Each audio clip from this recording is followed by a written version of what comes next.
हमारे तेलंगाना रियासत के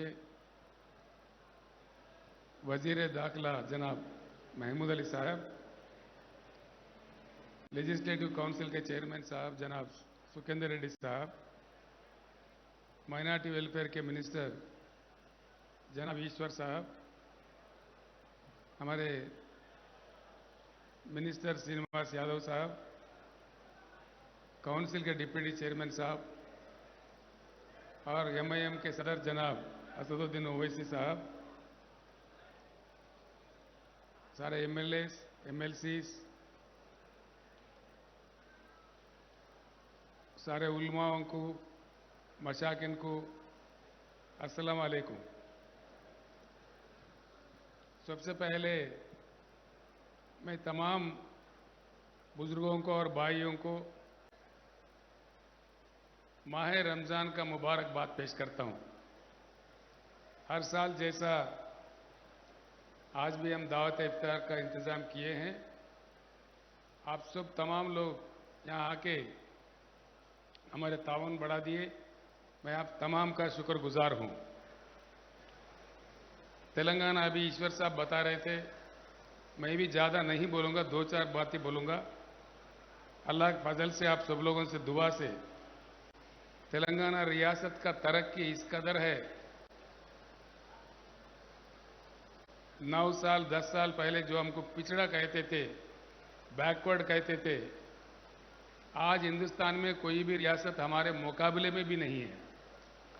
ये मेरा नहीं है बयान, मरकजी सरकार के दौर में पार्लियामेंट सेशन में दिल्ली में बताए पर कैपिटा इनकम जो होता है, आज हिंदुस्तान में सबसे आगे तेलंगाना राज्य है।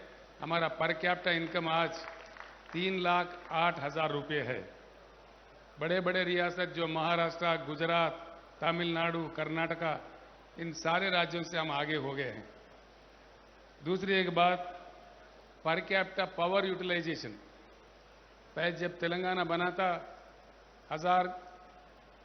1050 हमारा पर कैपिटा था यूनिट्स, आज 2140 यूनिट, ऑलमोस्ट डबल हो गया है। उसमें भी हिंदुस्तान में हम अव्वल दर्जे में है। इंडस्ट्री कैसा चल रहा है, आईटी कैसा चल रहा है, आज आप तमाम जनाब जानते ही हैं। इसके साथ ही साथ जहाँ तक अक़लियती बहबूदी का काम है, एक ही बात मैं आपके सामने रखना चाहूँगा, ज़्यादा नहीं कहूँगा, सब आपके सामने है। हमारे असद भाई, तमाम कायदीन मेरे से गुजारिश किए थे कि अनीसुल गुरबा का तामीर होना चाहिए। अब तैयार हो गया बहुत ही अच्छे अंदाज में, वो बिल्कुल अब हमारे सामने खड़ा हुआ है। दूसरी बात है, टीआरएस अभी बीआरएस के हुकूमत आने से पहले यहाँ कांग्रेस पार्टी का हुकूमत था 10 साल के लिए। पूरे कांग्रेस के हुकूमत के 10 साल के दौर में माइनॉरिटी वेलफेयर के लिए उन्होंने खर्च किया 1180 करोड़ रुपए, यानी कि 1200 समझिए, राउंड फिगर भी है, पूरे 10 सालों में। जब से टीआरएस सरकार अब बीआरएस बन गई है, जब से बीआरएस सरकार आई है, इन 10 सालों में यानी कि 9 साल गुजर गए, 10वां साल का बजट पेश भी हुआ। कुल मिलाकर के देखें तो 12,000 करोड़ रुपए ये सरकार ने खर्च किया है। ये कोई भी देख सकता है, जो कि ऑडिटेड फिगर है कंट्रोलर एंड ऑडिटर जनरल का। ये असेंबली में है, सेक्रेटरीट में, हर जगह असेंबली साइट में, माइनॉरिटी वेलफेयर मिनिस्ट्री के साइट में ये फिगर देखने को मिलता है। तो आप इस एक ही बात से समझ सकते हैं कितना क्या हो रहा है। जहाँ तक देहाती हमारे किसान जो आत्महत्या कर रहे थे, एक भी किसान आज उस हालत में नहीं है। सभी सुधर गए, जिंदगी को तलाशते हुए राज्यों में गए थे, सभी वापस आ गए, सभी खुश है। और आज मैं फकर से कहना चाहता हूं आपके सामने, दान का जो खेत होता है हिंदुस्तान में आज 94 लाख में, यानी कि 94 लाख एकड़ में खेती हुआ है धान का। सिर्फ तेलंगाना रियासत में 56,40,000 एकड़ यहाँ पे, यानी कि पूरा हिंदुस्तान में जितना है उससे भी ज्यादा हमारे पास अब हुआ है, कल्टीवेट हुआ है।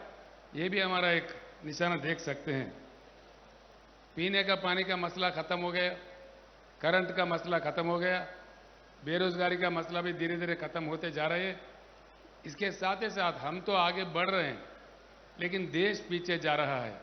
ये कहने के लिए मैं शर्म नहीं करूंगा, लेकिन मरकज में जो सरकार बैठी हुई है वो अगर हमारे बराबर, तेलंगाना के बराबर काम करता तो हमारे जीएसडीपी कम से कम 3 से 4 लाख और बढ़ने थे।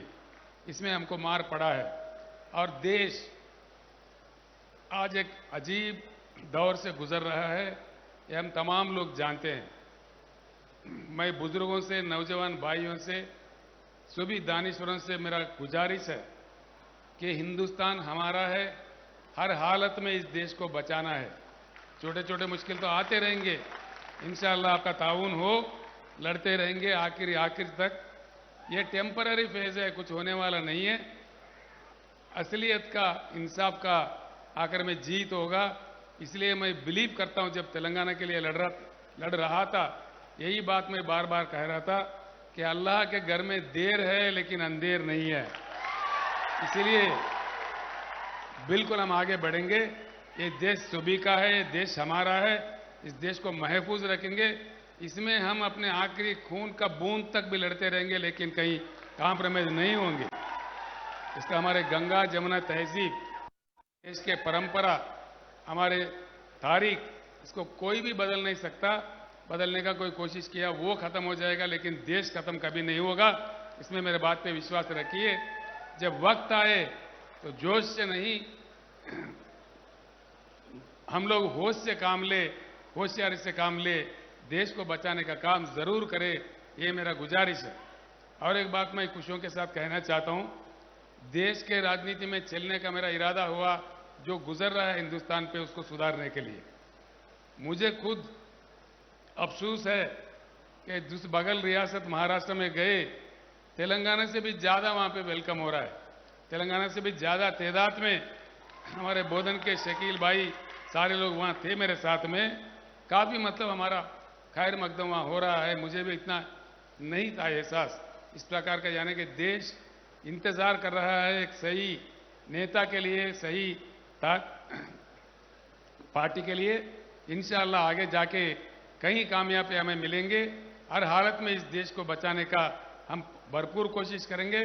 फिर एक बार मैं तहे दिल से सारे बुजुर्गों को, सारे भाई भी तशरीफ लाए हैं, जो नहीं भी लाए हैं, सारे हमारे रियासत के और मुल्क के मुस्लिम कौम के जितने भी हमारे बुजुर्ग भाई बहन माएँ हैं, आप तमाम लोगों को इस मुकद्दस और मुबारक रमजान माह का फिर एक बार मुबारक पेश करते हुए मैं रुखसत लेता हूं। आली जनाब मोहतरम मौलाना रिजवान कुरैशी साहब, इमाम मक्का मस्जिद से गुजारिश की जाती है कि वो दुआ फरमाएं।